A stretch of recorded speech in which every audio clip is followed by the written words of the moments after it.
आप देख रहे हैं प्रवीण टीवी न्यूज।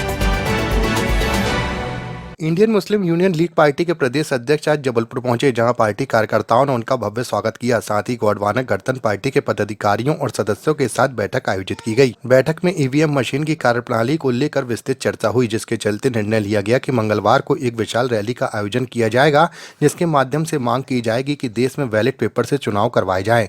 साथ ही इस दौरान बड़ी संख्या में गोंडवाना गणतंत्र पार्टी के सदस्य सहित पदाधिकारी मौजूद रहे। खुद मना कर रही है, मत आओ हमारे पास। कितनी बार मना कर चुके हैं भाई साहब? आप जबलपुर आए हैं, कैसा लगा, किस तरीका देश है आपका? तो गोंडवाना गणतंत्र पार्टी ने, जिसका मैं लीगल एडवाइज़र हूँ, यहाँ एक पूरा 2 दिन का कार्यक्रम रखा है। उसमें कल एक महारैली भी है।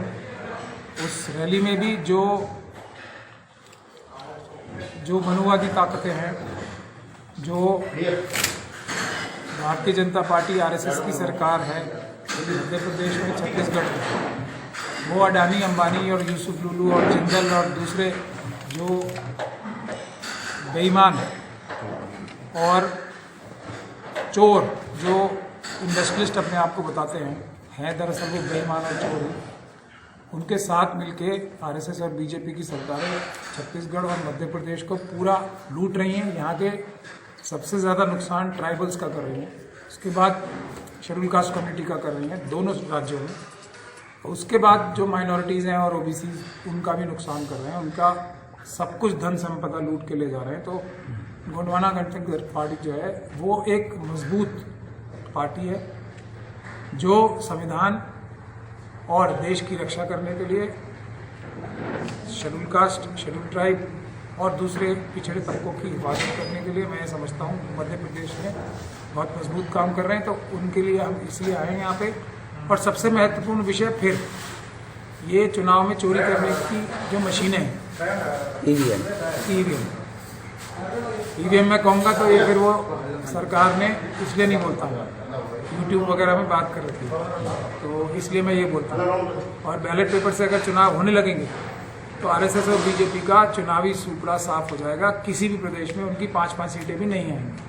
तो इसलिए कल इन दोनों मुद्दों पर बड़ी रैली होगी, ये मतपत्र दोबारा वापस चुनाव कराने के लिए, और जो दोनों प्रदेशों के खनिज संपदा लूटी जा रही है आरएसएस, बीजेपी और अडानी, अंबानी, यूसुफ लुलू जैसे और जिंदल जैसे जो भ्रष्ट इंडस्ट्रियलिस्ट अपने आप को कहने वाले लोग हैं, उनको तुरंत रोक लगाने के लिए और SC/ST सब प्लान के लिए हम लोगों ने पूरी तैयारी कर ली है।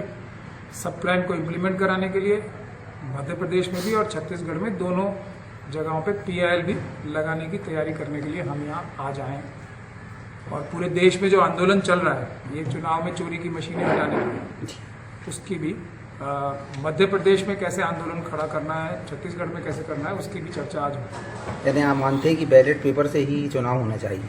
बैलेट पेपर से चुनाव होना कानूनी है। धारा 61(A) representation of people's act जी, और धारा 59 यानी कि 59 में साफ साफ ये लिखा है चुनाव बैलेट पेपर से ही होने चाहिए।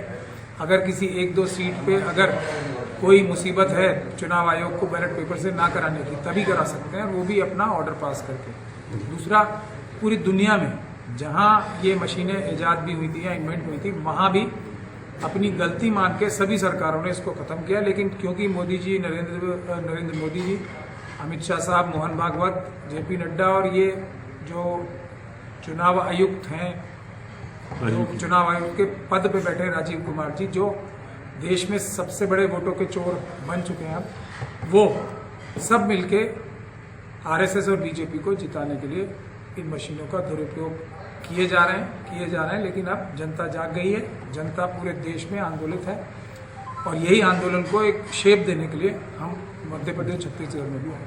जी धन्यवाद। आपसे आज इंडियन मुस्लिम लीग के प्रदेश अध्यक्ष जावेद खान ने भी मुलाकात करी है, क्या चर्चा हुई? चर्चा सबसे पहले तो यही मशीनों की है ना जी, कोई भी पार्टी बचेगी नहीं। और अभी मेरा यही कहना है सभी पार्टी से कि मजलिस-ए-इत्तेहादुल मुस्लिमीन से भी, मुस्लिम लीग पार्टी और मुस्लिम लीग से भी, कि ये M जो मुस्लिम्स के लिए है उसको उनको चेंज करके मजलूमीन यानी कि ऑप्रेस्ड क्लासेस या डिप्रेस्ड क्लासेस जो बाबा साहब कहते थे, इसमें नाम में चेंज करना चाहिए उन्हें। और आगे आने वाले समय में सब मजलूमों को मिल के एक साथ एक प्लेटफॉर्म पे आके लड़ाई लड़नी चाहिए, खास तौर पे माइनॉरिटीज़ को। और माइनॉरिटीज़ संवैधानिक, जब संविधान बन रहा था तो माइनॉरिटी सब कमेटी में कौन कौन लोग आते थे, कौन कौन से ग्रुप आते थे? उसमें आते थे मुस्लिम, सिख, क्रिश्चियन, बौद्ध, शेड्यूल कास्ट, शेड्यूल ट्राइब और एंग्लो इंडियंस। तो ये सबको माइनॉरिटी की शक्ल में हमारे देश के संविधान निर्माताओं ने देखा है। तो सबसे पहले अगर ये माइनॉरिटीज़ ही साथ आ जाएं, ये जो देश का 46% है, ये अल्पसंख्यक SC, ST, मुस्लिम, सिख, क्रिश्चियन, बौद्ध और एंग्लो इंडियंस, ये देश का 46% हैं। और ये अगर ये हमारे संविधान निर्माताओं ने इन सबको अल्पसंख्यक माना, तो अगर ये सभी साथ आ जाएं तो जो OBC समाज है वो अपने आप ही इस ग्रुप के साथ जुड़ जाएगा और फिर RSS और BJP की विचारधारा को सबसे बड़ा धक्का लगेगा, मनुवाद को सबसे बड़ा धक्का लगेगा और अम्बेडकरवाद बहुत ज़्यादा रातों रात मजबूत हो जाएगा। ठीक, बहुत बहुत धन्यवाद आपको बात करने के लिए। आज आप मिलने आ रहे हैं यहाँ पे गुड़वाना से, क्या मुलाकात हुई? आज महमूद पराचा जी जबलपुर शहर में आए। इंडियन यूनियन मुस्लिम लीग के प्रदेश अध्यक्ष के नाते उनसे हमारी एक चर्चा हुई EVM मशीन को लेके कि वोट जो देते हैं वो वोट कहाँ जाते हैं।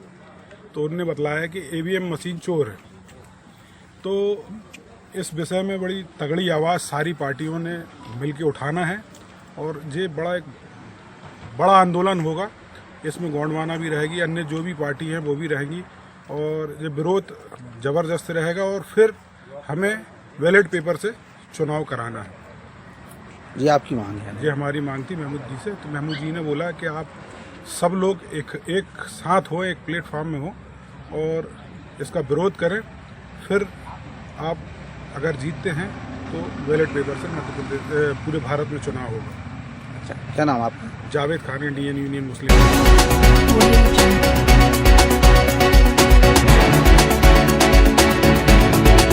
आप देख रहे हैं प्रवीण